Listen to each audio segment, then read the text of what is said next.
At least 120 people, 100 of them police officers, have been injured in clashes during anti-government protests in Mexico City. Thousands of demonstrators marched in the Mexican capital to protest against violent crime and the government of Claudia Sheinbaum. The president accused right-wing politicians of funding the marches. Our World News correspondent Joe Inwood reports. They came to call for an end to corruption and violent crime, and took their anger out on the presidential palace. Police with riot shields fought to hold them back and were met with stones. They fired tear gas in response, trying to disperse the crowds.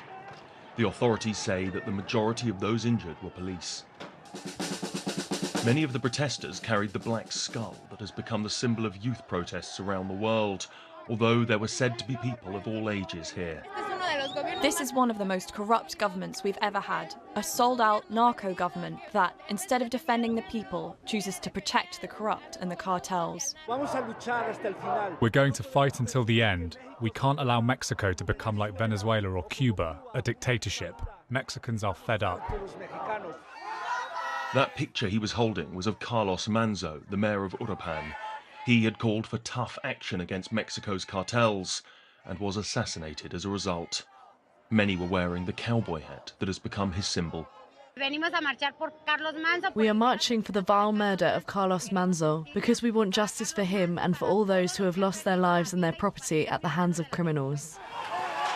It was not just Mexico City that saw protests. This was Guadalajara, where the state palace was not so well protected. Despite the unrest, Claudia Sheinbaum has high approval ratings and blamed the protests on her right-wing opponents. No one would deny that Mexico has deep-rooted problems with violent cartels, but there seems no easy or peaceful solution. Joe Inwood, BBC News.